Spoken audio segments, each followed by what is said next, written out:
Hey, welcome to Midlife Good Life. It's Susan.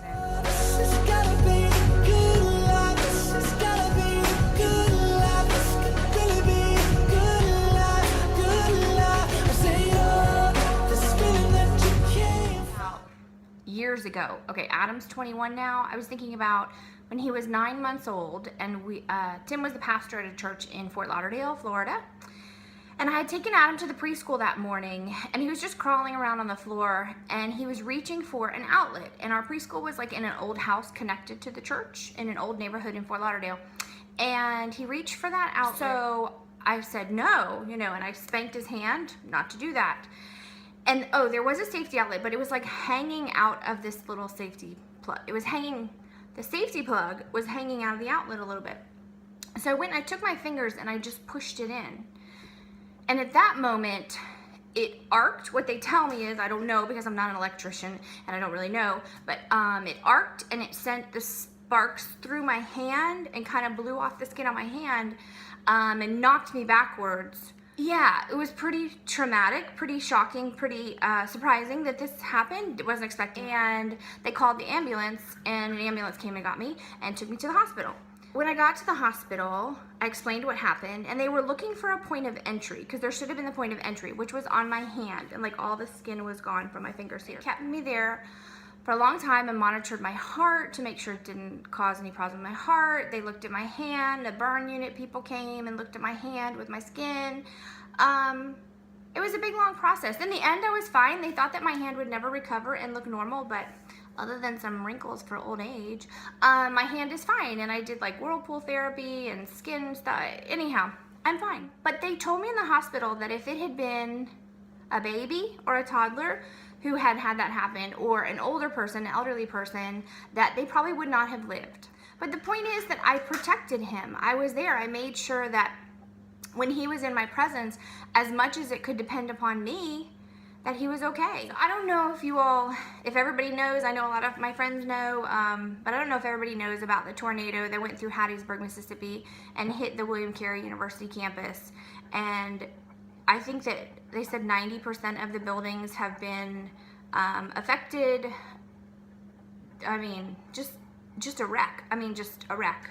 And no lives were lost. We were very grateful for that. Some injuries did happen, but everyone is alive. And today, Adam and Deb were going back to the campus. They have scheduled times and then go back to the campus and retrieve their belongings. And so that's today.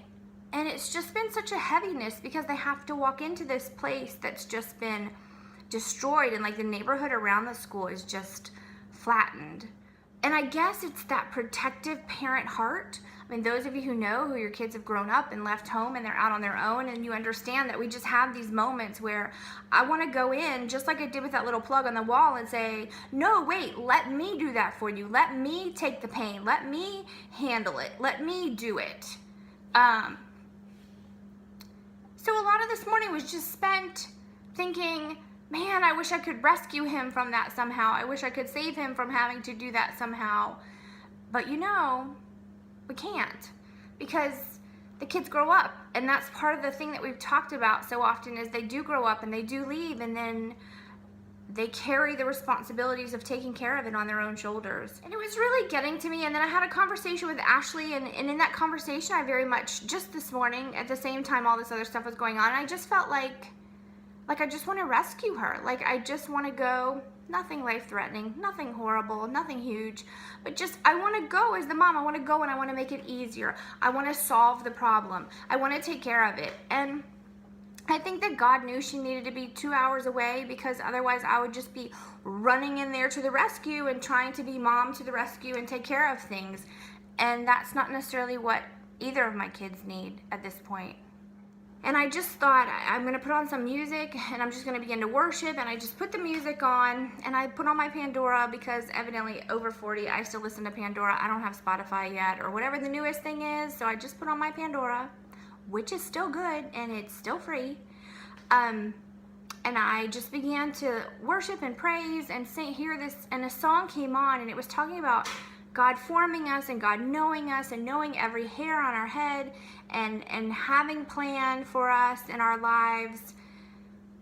And yeah, I'm a crybaby, and I just began to weep because it's true. It's true for me, but it's true for my kids. And he knows, and he's there, and he's present. And so while I can't be there, he is.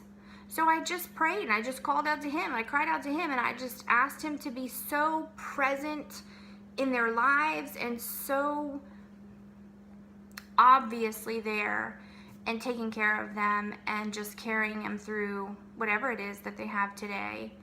And you know that prayer? I know that God will respond, and he loves them even more than I do, and I know that's true. And so the prayer was for them, but really, come on, mamas, we know the prayer was for us too. I mean, the prayer was for me. My heart is settled. My heart is less burdened. My burden is lifted. I feel lighter. I feel like, oh, I can breathe.